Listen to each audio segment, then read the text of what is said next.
thanks all for joining the next webinar in our Tyler Wren series. If you weren't aware, my name's Lisa Gray. I'm a partner here at Tyler Wren. I'm joined by my colleague, Stevie Doubleday.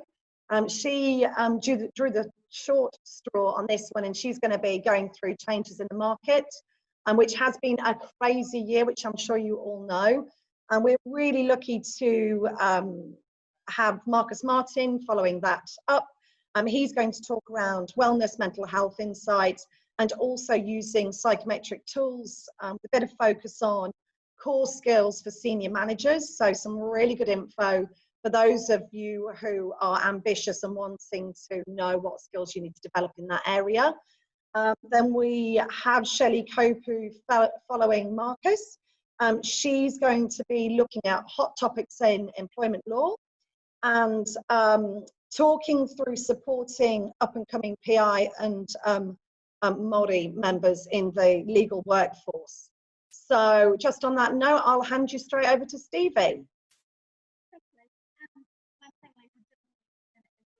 Have a Q&A at the end.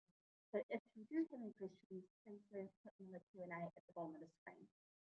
So as Lisa said, this year has been an interesting one. We have seen some law firms absolutely, and corporates absolutely flourish, and some that have not done as well. What we've seen is this has come down to the systems they've had in place, the flexibility they have allowed, the way they've treated their staff, and actually if they have maintained their whole workforce, or unfortunately had to leave a few people go. So in terms of the legal market, we have seen changes. We've seen firms merge with other firms. We've seen some firms that we didn't really expect to actually quietly make a few redundancies. We've seen some firms expand and grow, whether that is taking on alumni, so all those Kiwi returners coming home from Australia and the UK. We've seen promotions, which is awesome. We've also had some teams take on their competitors' staff. Partners have moved firms and joined their competitors, and actually some of them have even taken their teams with them. We've seen some new firms being created. We've seen some partners get out of that rat race and start their own firms on their own terms and really kind of run after that good culture and their flexibility. And we've also really noticed some firms kind of focusing on that social responsibility projects and focusing on what they can do outside of the legal market. In terms of the solicitors and the lawyers themselves, we are, interestingly enough, still seeing some move to London. We're seeing some, actually a lot, jump the ditch, and a lot more talking about heading to Sydney in particular. The old Kiwi OE has kind of changed, and more people are focusing on Australia rather than the UK. In terms of salaries, we, for the first time in about 4 years, have seen salaries actually being frozen. It's been harder for grads to actually find work, which is quite hard to hear, but some of the law firms just don't have the capabilities to take people on at the moment. And firms are actually becoming more particular and more thoughtful as to where they are hiring staff from and who they are hiring. Progression opportunities seem to be getting harder. A lot of that comes down to Kiwi returners. A lot of Kiwi returners are coming back at that senior level and slotting into your senior associate, which means anyone that's been in line is struggling to move up a little bit further. Also, we've seen reviews and promotions have been stalled a bit to see what happens in Q1 2021. We've seen a major change in priorities from people. Work from home's obviously become a major factor, and with that comes the systems and the flexibility. Way more firms are offering this, and it is becoming more expected rather than a perk, essentially. The ones with the great technology are flourishing. Firms that are not offering this are actually finding it very difficult to attract good talent. For example, one firm we're working with has a total work from home policy. They've actually shut their office. Everyone works from home. 3 days a week they meet in a cafe, and often on a Friday afternoon they meet in a pub and had a couple of drinks and some cheese and wine, which is always nice. Not that we're advocating that. No, it's not everyone's cup of tea, but it works for them. So I guess what we're seeing is there has been a major switch in the market. A lot of law firms are still hiring. Everyone is focusing on Q1 2021, which I can't believe we're saying. But the market is booming for the right people, which is awesome. What we would like to say is that a lot of people have networks, they have existing contacts. We're always happy to give advice, we're always happy to add value in terms of opportunities we see that you maybe didn't know existed, or firms that have kind of popped up. We do see where there has been a shift in culture, where firms are doing really well. We're always happy to have a bit of a chat. That's a bit of an overview of the market. Nice plug. Nice plug. No worries. We're expecting that it probably will change Q1 2021, but we're always happy to have that chat. So I will pass over to you, Marcus. Yeah, take it away. Cool. Thank you very much, Stevie. I'm here for a few minutes just to talk about wellness within the legal profession and briefly touching on some of the implications of psychometric testing versus traditional interviewing. Now, they are both very large topics, so it will be a very brief overview at the best of times, but if anyone does have any questions, please let either myself, Stevie, or Lisa know towards the end. The college's commitment to wellness within the legal profession is based around the annual wellness study that we commenced in 2018. It was very much an exercise to complement the New Zealand Law Society snapshot of the profession. So their annual publication goes out and it's very much a demographic review of the New Zealand legal profession. But at no stage did it actually ask how the legal profession were.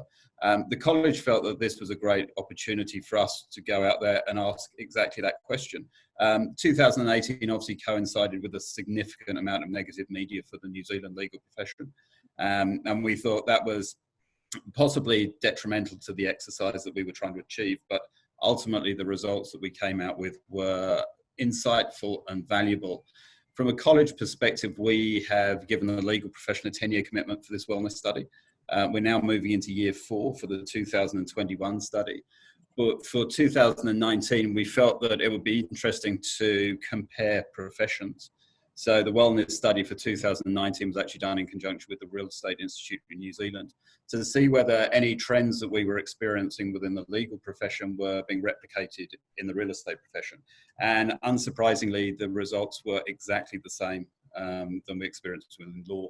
So all of the areas that we measured, plus or minus 1%, were exactly the same for the real estate profession. For the 2020 study, which is the one that we're talking about today, we now do comparative data on previous years, and the aim is to measure progress. The aim of this study is really to show the positive angles and the fact that progress is being made with regards to mental health and well-being within the New Zealand legal profession. And for this year's study also, we're going to law students. So we're going backwards into the law schools to really begin to understand some of the pressures that exist within the law schools. The key findings we had from the most recent exercise was the demographic of participants was firmly skewed to the 1 to 6 PQE. Very much the voice of the generation and the future of the New Zealand legal profession. Participation-wise, it was just under 1,000 practitioners participated. So the sample itself was sizable enough that we know the data has integrity. And from a comparative report to the previous years, the 4 key highlights we had were a decline of levels of stress. So the 2019 study showed 54% of participants believe they experienced stress. 2020, it's down to 46%. Now, the important thing with the study that we've done is we did not define stress. We did not define burnout. It's up to the individual participant to self-define. We felt that this was important because it's not our place to try to get you to understand how you feel. It's up to you to explain to us how you feel. So there were no definitions with regards to the statements that we were saying. We also saw an even greater decline with regards to burnout. 2019, 64% of participants reported burnout. That's now down to 52%. So again, we can see progress beginning to happen. One of the other aspects we were looking at was the implementation of policies within law firms. What we saw, particularly in and around 2018, was a large proportion of firms suddenly reviewed their policies and their procedures. whilst that's a great exercise and it's always prudent to do that, it's also the implementation of those policies. The benefit of policies has to be measurable. And from a respondent base, we saw 85% of respondents confirmed that their firms had implemented new policies in that period. And 66% of those respondents believed that they were there for positive change.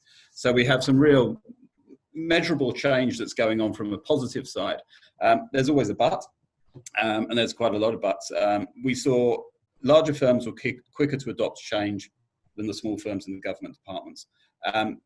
I think one of the reasons behind that is the larger firms were the ones in the spotlight and have been ever since the 2018 reports. So they're always going to respond a little bit quicker, but we're now seeing that change coming through the medium-sized firms and in particular the government departments as well. There's a significant amount of work with regards to mental health and wellbeing within the government departments. Bullying and sexual harassment is still a significant issue. 42% of respondents know someone who's been bullied within the last 12 months. 10% of respondents know someone who's been sexually abused within the last 12 months. So there is still a significant issue that needs to be addressed.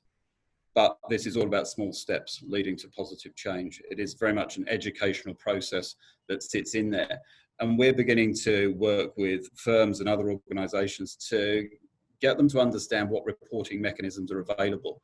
Because a lot of this is about giving staff permission to feel comfortable to raise these issues. And that's not just a policy and a procedure solution. It's also having the comfort and the structures within the organisations to make those discussions acceptable. And a lot of the work the college is doing is based around giving those permissions and ensuring that irrespective of whether they're junior or senior members of staff, they still feel that they have the same right within that organisation. For next year's study, the 2021 study that comes out in February, we obviously there's a COVID focus on it. We're working with the Beaton Institute. So George Beaton is a fellow of the College of Law, and he's currently doing a large research exercise on the impact of COVID on the legal profession. We're going to be embedding those research findings into the 2021 mental health and wellbeing study. We're also going to be focusing on the concept of tenure, and this will be relevant, Lisa, because one of the positives of COVID is that people are having longer tenure within firms. The negative is that not only do the good stay longer, but the bad stay longer too. And that will have organisational pressures that will begin to arise through performance issues. And it's understanding what those positive and negative connotations of that experience is. And we're also going to be looking at a piece of work with regards to the impact of isolation. In the 2020 study, there was a real theme of isolation becoming apparent through the data. With the advent of COVID and the environment that we now live and work in, that's only going to be exacerbated. So we're going to begin to drill down into really understanding the meaning and concept of isolation, because you can be in a large team and have lots of people around you, but still feel isolated. So we're going to really delve into that side of things to begin to gain and form a better understanding of the impact and the perception of isolation within a law firm. So from a health well-being perspective, that's a very brief overview of the study. As I said, at the moment, we're collecting data. So for those of you who have participated in the most recent survey, thank you. For those of you who wish to, please do, and I'm sure Steve and Lisa will make the link available to you if you wish to participate. In the remaining few minutes, I will briefly touch on interviewing versus psychometric evaluations.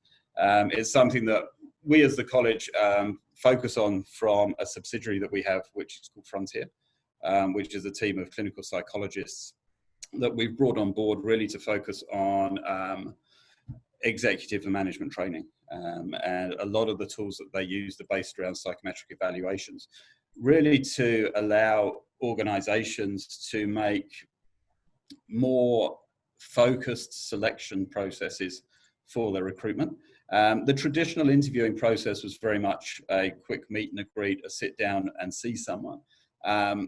The reality of the situation is that you wouldn't interview someone if they can't do the job. So why talk about their skills and weaknesses? The benefits of psychometric testing really allow you to delve into the more personal aspects of that individual's ability to not only do the job, but fit within the team, see how their behaviors translate in a stress environment, see how their behaviors translate in a team environment, see whether their behaviours translate as solo workers. So it's really allowing people to get a better understanding of the individual that they're talking to, and to see whether they will fit not only into the role that they're looking for, but also the team that they're working for, because the team dynamic is so important to productivity and profitability. From a frontier perspective here at the college, we use two main psychometric testing solutions. We use Hogan's, which is actually a suite of 20 different solutions. So it allows us the opportunity to really have a discussion with the client to understand what they want their outcomes to be, and we will then provide a solution that meets those outcomes. All too often, people just go onto the internet, they find one form of psychometric testing and they think it's it. We've been through the period of Myers-Briggs and FIRE-OB and all those sorts of things. This is really about finding the most appropriate solution for you and your organisation to make sure that you have the right decision-making capability. The other one we use is through an organisation called Human Synergistics, which is a mechanism by which you measure the lifestyle inventory. So there's some key measures that sit in there with regards to personal behaviours that are weighted, and you have the ability to manage that weighting process depending on your organisational requirements. So they're the two that we focus on. I thought it'd be useful in the last couple of minutes just to cover off a section about future skills. Forbes magazine recently published the top 10 skills that are required for the future of legal work. And whilst I'm just going to read a list, hopefully some of them will gel with you. Number one, Forbes said, was creativity. Which really moves on from the evolution of a lawyer becoming more of a business person. A lawyer's skills is obviously to do law and disseminate the complexities of law, but there is now also a need for creativity to be built into that. Emotional intelligence, I think, is now a given moving forward. I think that's key, along with critical thinking and the ability to make decisions. It's not all about the matter in hand. It's about having a wider perception of the job that you're doing for your stakeholder. Judgment is key. There's a whole separate session on judgment, I'm sure, because some people have it, some people don't. You cannot teach judgment. Interpersonal communication, key. Leadership skills moving forward, because the young lawyers of today are the future of the legal profession. So it's really important to instill the right behaviours in them to ensure that they, when they move into associate, senior associate, and the partnership structure, have the behaviours and the skills that you require to evolve the business that you have. Diversity and cultural intelligence is again a given. Technology skills. Technology is moving at such a rate. It's important to have people who have that capability to understand the changes in technology, not just the solutions that you're using today. And finally, the ability to absorb change management. Every day is different, and I think the environment that we are currently working and living in is something that is constant change, and it's something that we always need to keep an eye on, because if you take your eye off any of the changes that are happening, there's a real risk that your business will fall behind. From my perspective, I think the key messages that come through are you need to have a clear understanding of what you want to find out with regards to the psychometric solution you're using. That has to be right at the front, or potentially you're going to get results that you will not interpret correctly within the process that you're trying to implement. Do not use any solution in isolation. It has to be part of a package of recruitment. There are interpersonal components, there are intrapersonal components, there are psychometric components. It has to be used as part of a solution that is your recruitment package. And it should also be part of your ongoing professional development. It's a stake in the ground. It's the starting point of your relationship with that individual. So it's really important to use that as part of their professional development, because you can see their strengths and their weaknesses already from the formative stages, and it allows you to build on that information. And finally, please always be transparent in the process. Let them know what you're doing. There's nothing worse than having a little surprise coming out the side because you've got this piece of information that you haven't shared. So we always encourage absolute transparency, because then you're both heading down the road in the same direction with the same information. Hopefully that's been of use. If there are any questions, please do let me know at the end. Thanks so much, Marcus. I think we were pretty ambitious trying to cover so much in one session, so I might have to bribe you to rejoin us at some point, maybe next year, to cover some of that stuff off in a little bit more detail. particularly on that psychometric piece. I think that's going to be something, especially in terms of senior management and identifying those I guess, learned skills that people actually have in that core personality. So that's great. As Marcus has just said, there is a question and answer session at the end of this, so feel free to ask any questions that you want. So Shelley, over to you. Kia ora koutou. No taranaki ahau, ko te atia o te iwi ko pokitapu te hapu, ko mururau patu te marae, ko Shelley Kopu toko ingoa. Ngā mihi nui kia koutou, tēnā koutou katoa. Look, Marcus, that was absolutely fascinating to the degree I forgot that I was speaking and just got so enthralled in listening. So thank you for that. We will have to have a talk because I think there's a lot that we could, we absolutely share and where we're going. So look, as the team's mentioned, I'm here for two reasons. First, to share with you a few key updates regarding employment law, and the second, to share some thoughts that I have regarding Maori and Pacifica in the law, and more specifically, how we can create an environment that attracts and grows our Maori and Pacifica young people in the legal landscape. So look, to the first of my tasks, given the time that we've had and the fact that I can't speak as quickly as Marcus, I'm going to go over just a few matters that have come to the forefront with our new Labor government. And as we had in the last time, Labor has promised a number of things pretty promptly. So I thought I'll just go through those just to ensure that we are all on track. So the first of those is an increase in the minimum wage from $18.90 an hour to $20. And that's going to take effect from the 1st of April 2021. The second, and the one that's getting considerable airtime at the moment, is an increase in sick leave entitlement from 5 days to 10 days. And this has been promised within the first 100 days of being elected. Jacinda stating recently that she expects that the draft law will be in place before Christmas. That's been rationalised by Minister Little by claiming that to maintain a healthy workplace and to prevent the spread of COVID-19, all workers must be able to take sick leave while self-isolating, with the cost to the economy going into lockdown far outweighing the cost of employees staying home sick. I'm just going to pause here for a second. In case you can hear a rumbling behind me, it is my very old Labrador that is snoring at my feet. So the beauties of working from home, if you can't hear, then that's great, but it's incredibly loud here. So look, I'm expecting that the financial aspects to the side, there's likely to be some challenges arising from the change and the increase of sick leave.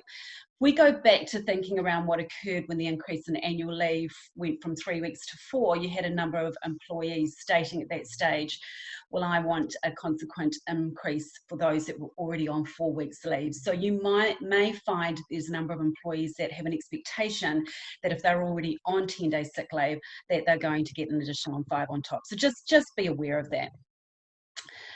There is talk around a public holiday celebrating Matariki from 2022. For those that aren't aware, Matariki is our Maori New Year.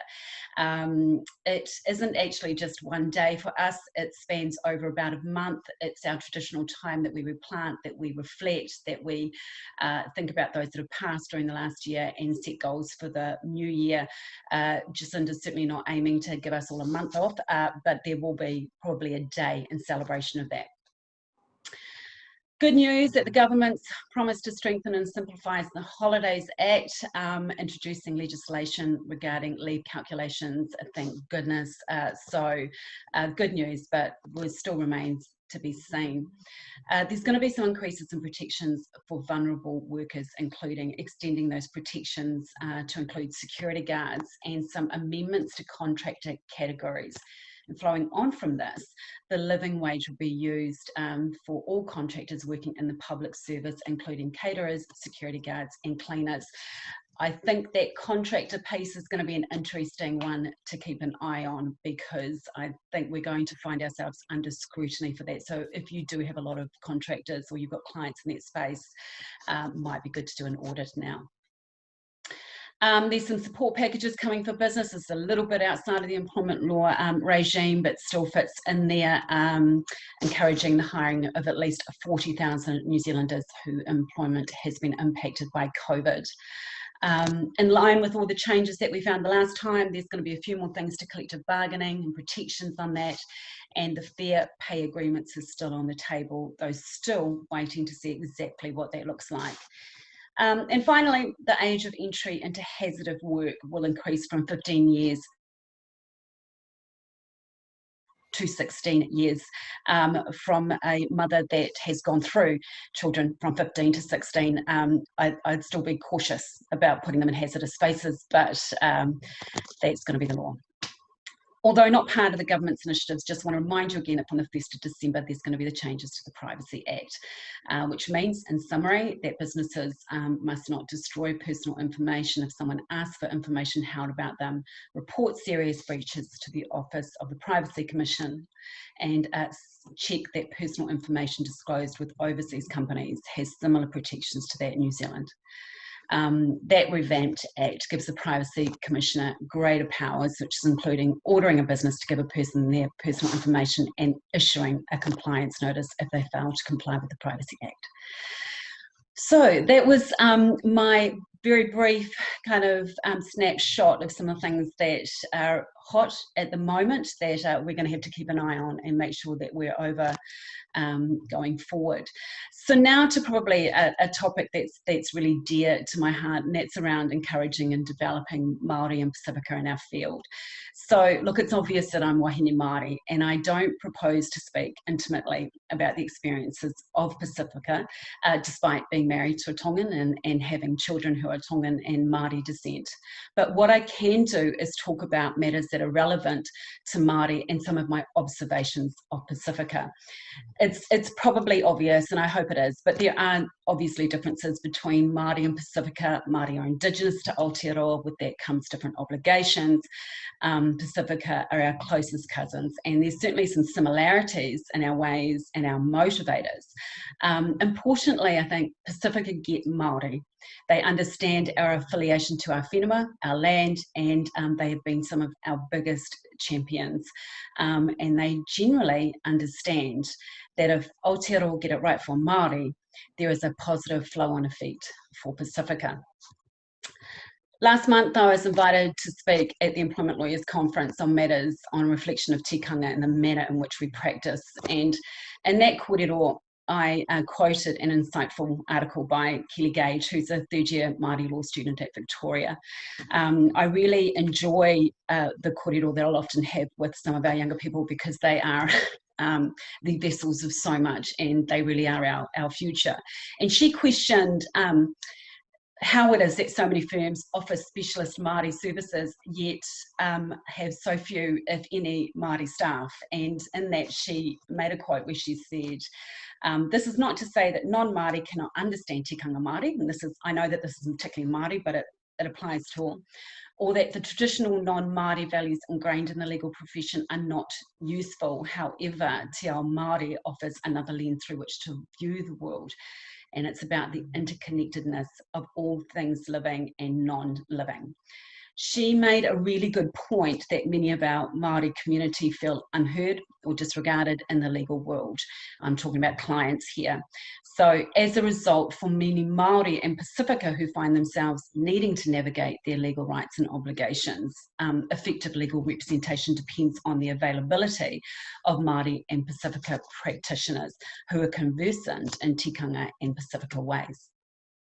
So that brings us really to where we are. There's a clear struggle that still exists in this legal industry, and that's reflected in the low numbers of Māori and Pacifica. And look, this is a real loss to the industry, not only because it equates to a barrier to justice for an important part of our community, but because we as Māori and Pacifica bring alternative approaches to justice and the law that can really enhance what we already have. So thinking about how to overcome this, I mean, this is a massive question, and there's a lot of work being done in this, and it's certainly a place that I'm really passionate about. But when I think about attracting and retaining Māori and Pacifica, we should ultimately think about the kind of environment that we're creating. And I just have a few points. So The first of those is around ensuring that you try to create an environment that authentically reflects and honours our ways. And this starts at the outset of our relationship with you and carries all the way through. So, for example, when we are brought on board anywhere, we have a process to be followed that will involve placing us into your hands by our whānau. And just as in the same way that when we leave, there's a process that's to be followed about us being passed on to the next.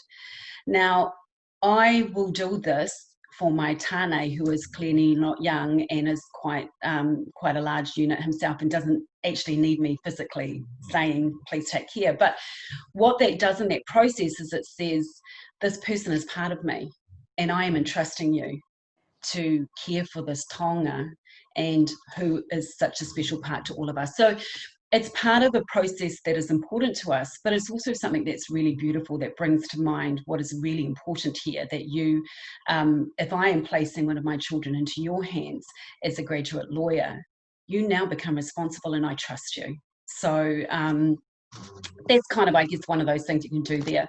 Consider if there's anything within your organisation that reflects Maori and Pacifica, be that te reo, tikanga, celebration of events that are important to us. Do you know how to do a mihi and can you do it?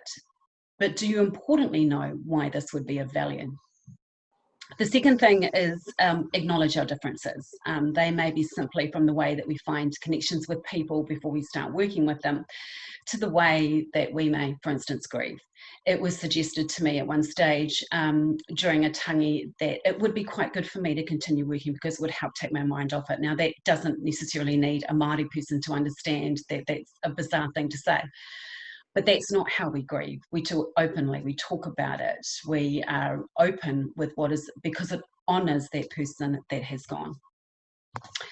The third thing I'd say is understand that we're a community. And that underlies everything that we are.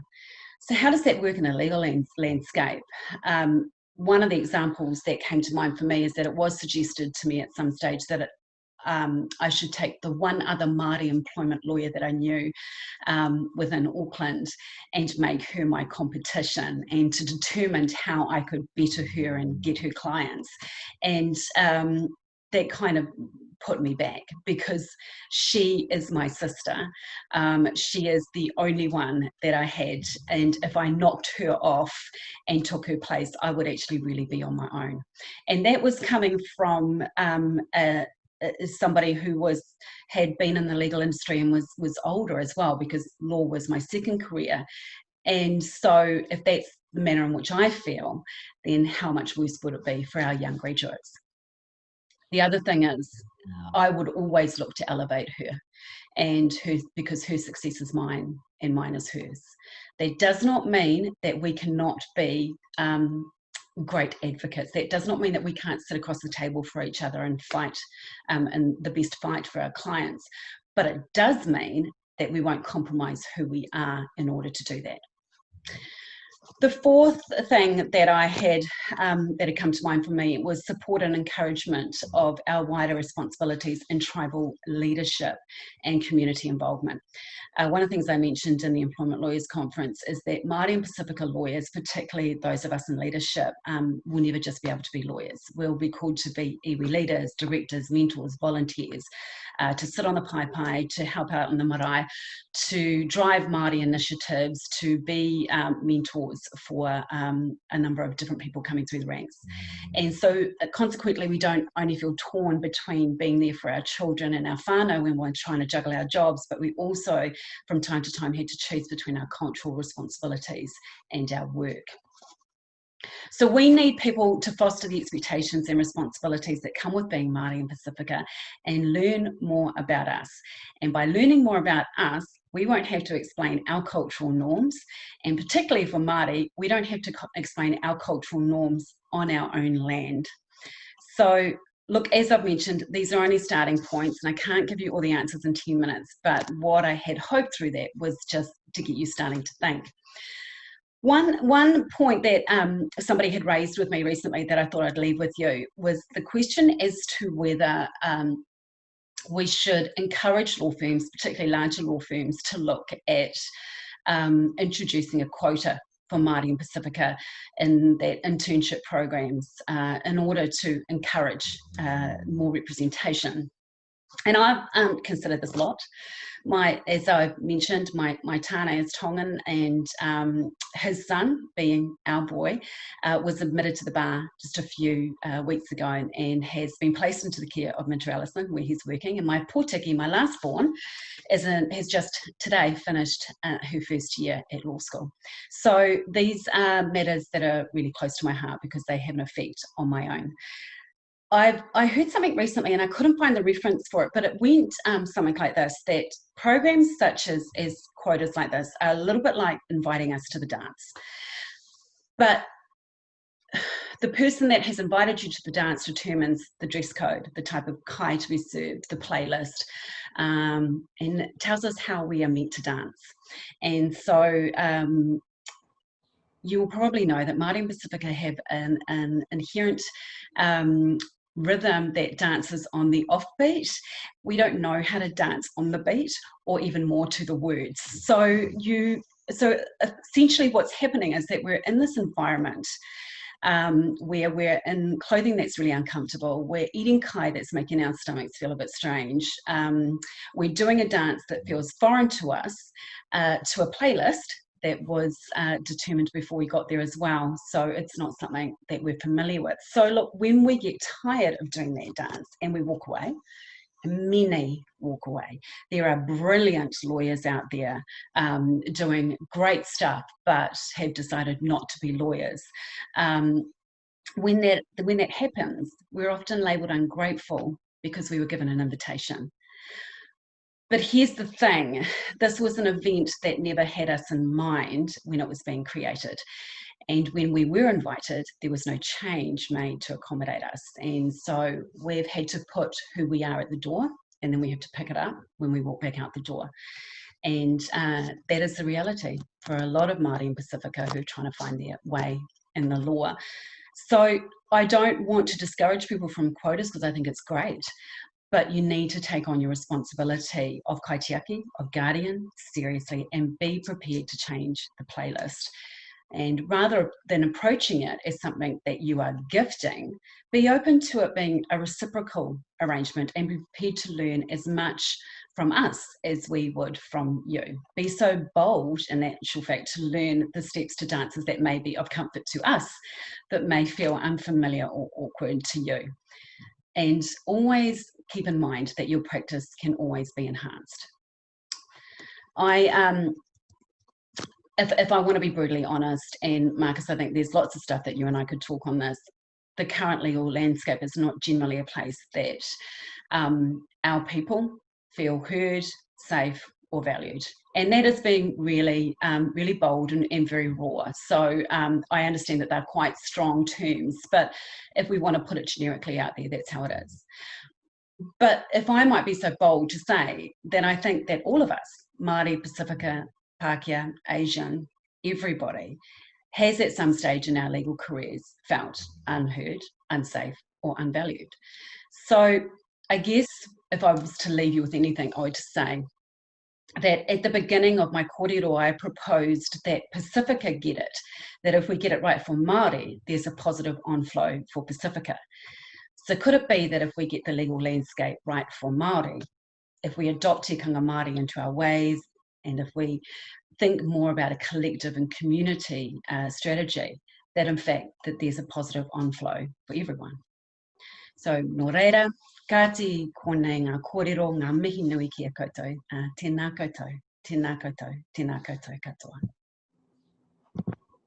Thanks so much, Shelley. I think that leaves us all with a lot to think about, both the information in terms of hot topics on the employment law piece, but probably for me, that takeaway in terms of, how things can blend very, very well together rather than it being one side accepting another and trying to kind of, dare I say it, a square peg in a round hole is the most rudimentary phrase I can think of right now.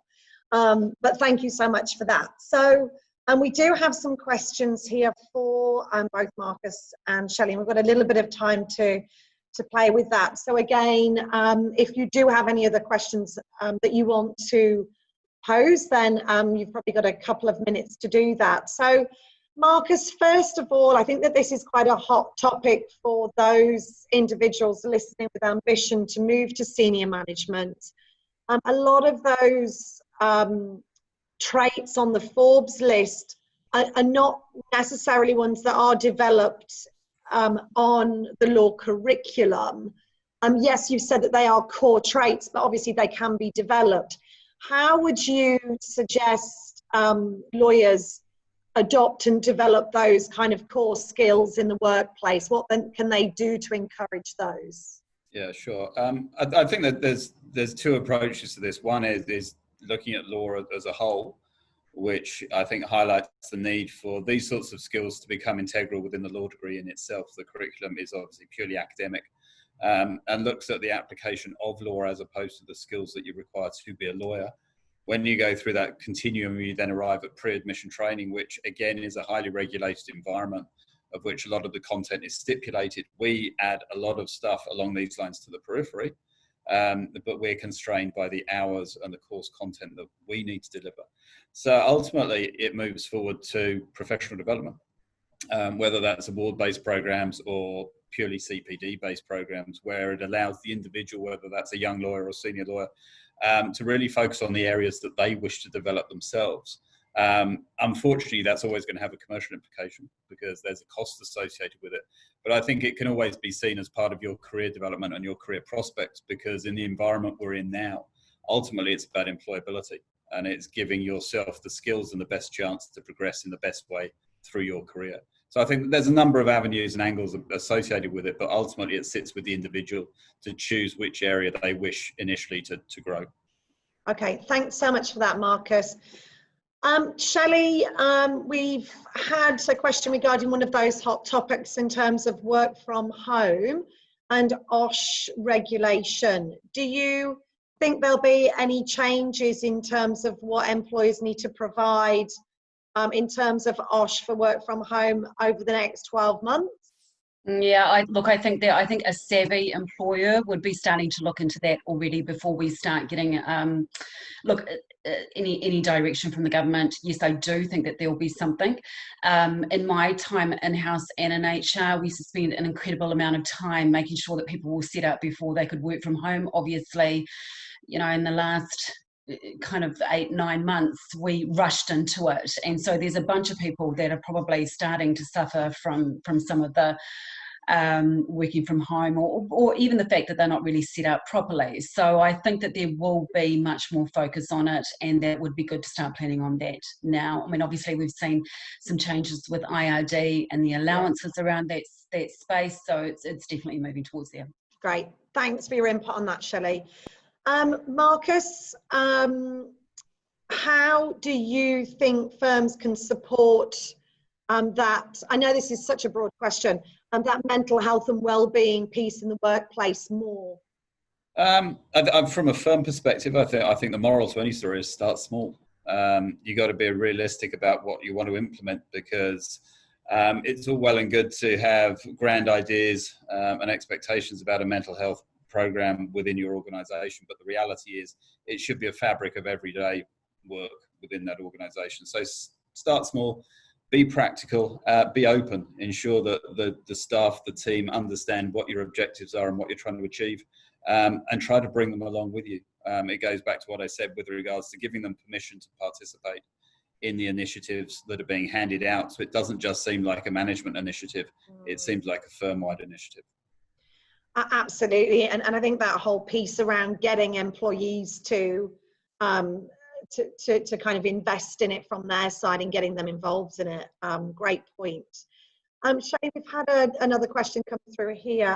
How does the Maori legal community perceive foreign lawyers who have made a home in NZ learning te reo of their own initiative? Is this seen as being too presumptuous, or would it be welcomed?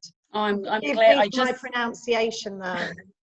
I just saw that come through, and I'm really glad that you asked that, because I was going to refer to it. Hey, no, my haramai, that's brilliant, and it is never ever to be perceived as being presumptuous. Actually, it's fantastic, and look, I would also encourage whomever this is to reach out to anybody that you know around. You know, don't be afraid to ask, look, am I saying this properly? I know that people have struggled for some time with things like how to say my name, and I can put it in a really easy context in which you can easily say that. So no, I think it's fantastic. So, you know, well done you for that. That's brilliant. And I think that this question flows quite nicely to that too, with the sentiment. How can employers educate their non-PI Māori staff to help understand this particular area of culture without being insensitive? I think that there's that kind of treading on eggshells type of mentality out there sometimes. Yeah. I think that a really good starting point is to engage with somebody around that space, to understand the stories of the place that you're on. So everywhere there's going to be a story, and that's going to talk a lot more to understanding first around our stories, more of our trauma, lots of our challenges, some of our successes, all the stuff that we've overcome. Because once you've got a bit of more of a baseline understanding, it brings value to everything else. So as an example, one of my directorships is on New Plymouth Airport, and it also sits on my hapu land of Puketapu. So what we have done on that is there was engagement between the council, the airport, and the people of Puketapu when we were building it. And it has become an incredible story. We won a great award on Friday, which was even more brilliant.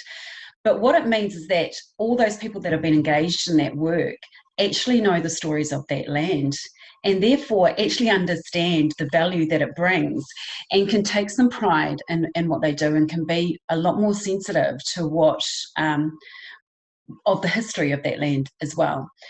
Another important thing that I would say is don't lean on your Maori and Pacifica employees to educate and to lead change, because that means, on one respect, that they are responsible for the failure of success. That they're still trying to juggle their own work whilst they're doing this as well. There's a number of groups that can come in and can assist you in education in that space. The other point is I've been in places where we have been lent on to develop and run Māori initiatives, and then we leave. And there goes all of that work. So there has to be a value proposition with it as well. Lots of places are really capitalising on a lot of stuff that they're doing in that Maori and Pacifica space, but the truth be that they've got employees that are sitting in the background doing all of the work without any further recognition for what they're doing. The final thing I'd probably say on that is make sure it's authentic. So don't instigate these kind of initiatives just because you feel pressured, or because there's an underlying monetary advantage to it, or because you think that you're going to get left behind in the market if you don't do it. And this probably goes back to my first point: understand, hear the stories, engage with some people. There's some incredible stuff that you can learn from that that's really going to be uplifting all around. But do it because actually it's the right thing to do. Great, thanks, Shelley. Finally, Marcus, what do you think has been the biggest shift in employer engagement in terms of mental well-being over the last 12 months? I think one of the keys is that there's been an acknowledgement that mental health and well-being is an issue, and it's something that needs to be managed and monitored on an ongoing basis. I think in some ways one of the significant positives that have come out of the COVID experience is that some of the initiatives that have been put in place, or more, some of the initiatives that have been enforced, can have a significant positive benefit on the organisation. And the prime example, which has been mentioned a couple of times today, is flexible working from home. Whilst 9 months ago a lot of people thought it wasn't necessarily a great idea, now we've all realised that there are significant benefits associated with it, which can aid your wellness both at home and in the working environment too. So I think we're seeing a real shift with regards to employers beginning to be far more open to solutions and initiatives within the general concept of mental health and wellbeing. That's great. Thanks so much for those final comments, Marcus. To both of you, we really appreciate you giving up your time to give such valuable insight. And as I said, I think we've literally scratched the surface on those key topics. Thanks, Stevie, for your update too. This will be recorded, so we'll be posting this across LinkedIn. But if you do have any more detailed questions for our team or Shelley or Marcus, then just get in touch with myself or Stevie over in the office. But we will leave you to your Wednesday afternoon. Thank you both so much, and thanks all. Bye.